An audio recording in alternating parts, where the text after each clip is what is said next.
Malam itu, Makkah tidak sedang tidur. Di balik keheningan gurun, ada rencana jahat yang sedang bergerak.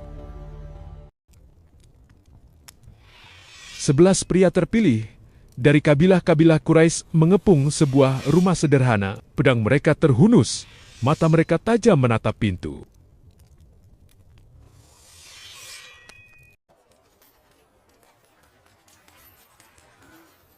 Satu, tujuan mereka, menghabisi nyawa manusia paling mulia, Nabi Agung Muhammad. Imbalannya, 100 ekor unta merah bagi siapa saja yang bisa membawa beliau, hidup atau mati. Tapi Allah adalah sebaik-baik perencana. Saat para pembunuh itu menunggu di depan pintu, sang Nabi justru telah melangkah keluar, ditemani satu-satunya orang yang paling ia percaya.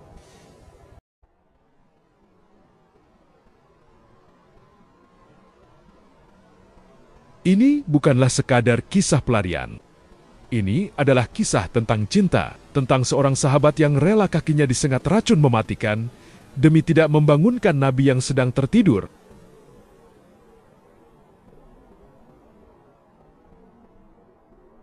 Mari kita telusuri detik-detik mencekam di Gua Sur.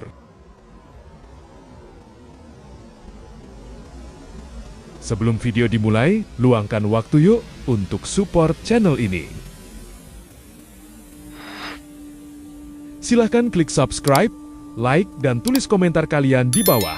Dukungan dari teman-teman adalah semangat kami untuk terus berkarya. Terima kasih dan selamat menonton. Madinah berada di utara. Logika mengatakan mereka harus berlari ke utara.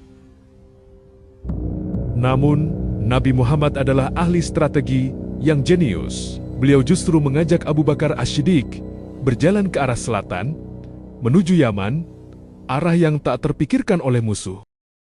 Tujuannya adalah Jabal Sur, sebuah gunung tandus yang terjal, berjarak sekitar 5 mil dari Makkah.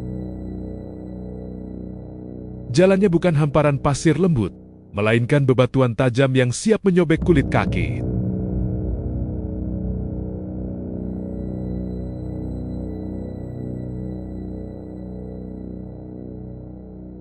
Riwayat menyebutkan, saking terjalnya medan itu, Abu Bakar terkadang memapah Nabi, bahkan menggendong beliau, agar jejak kaki Nabi tidak tercium oleh para pencari jejak ulung Quraisy.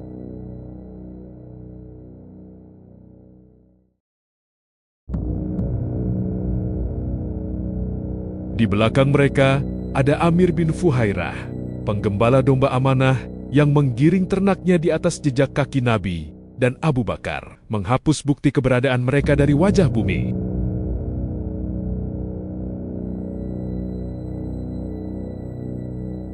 Sampailah mereka di Gua Sur, sebuah celah sempit di perut gunung, gelap, lembab, dan kotor. Sebelum Nabi masuk, Abu Bakar menahan beliau. Demi Allah, janganlah engkau masuk sebelum aku memasukinya. Jika ada sesuatu yang membahayakan, biarlah aku yang terkena, asalkan bukan engkau, wahai Rasulullah. Abu Bakar masuk ke dalam gua. Ia meraba setiap sudut gua. Ia mendapati banyak lubang sarang hewan berbisa. Tanpa ragu, ia merobek jubahnya sendiri. Ia sumpal satu persatu lubang itu dengan kain bajunya.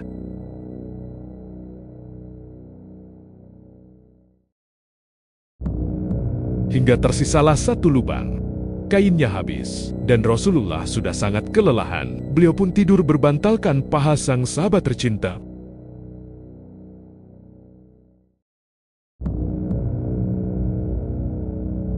Lubang terakhir itu, Abu Bakar menutupnya dengan tumit kakinya sendiri. Ia membiarkan dagingnya menjadi tameng bagi Nabi. Tiba-tiba, sengatan itu datang. Seekor hewan berbisa dari dalam lubang menggigit kaki Abu Bakar. Rasanya seperti api yang menjalar ke seluruh tubuh. Sakitnya luar biasa. Namun, Abu Bakar tidak berteriak. Ia bahkan tidak berani menggeser kakinya 1 milimeter pun. Ia takut gerakan itu akan membangunkan kekasih Allah yang sedang terlelap. Ia menahan napas, menahan jeritan, hingga air matanya menetes tanpa sadar. Tetesan air mata dingin itu jatuh tepat di pipi Rasulullah. Beliau terbangun. Aku disengat hewan berbisa. Wahai Rasulullah, tapi demi ayah dan ibuku, aku tidak apa-apa. Rasulullah kemudian meludah sedikit pada bekas gigitan itu. Sebuah mukjizat terjadi, dan dengan izin Allah, rasa sakit itu hilang seketika, seolah tak pernah terjadi apa-apa. Tapi ujian belum selesai.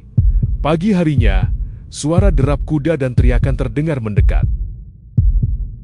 Pasukan Quraisy telah menemukan jejak mereka hingga ke kaki Gunung Sur. Mereka berdiri tepat di depan mulut gua. Abu Bakar gemetar. Bukan, ia takut mati. Tapi ia takut jika Nabi terbunuh, maka tamatlah cahaya Islam. Ia berbisik, "Wahai Rasulullah, jika salah seorang dari mereka melihat ke bawah kaki mereka, pasti mereka akan melihat kita."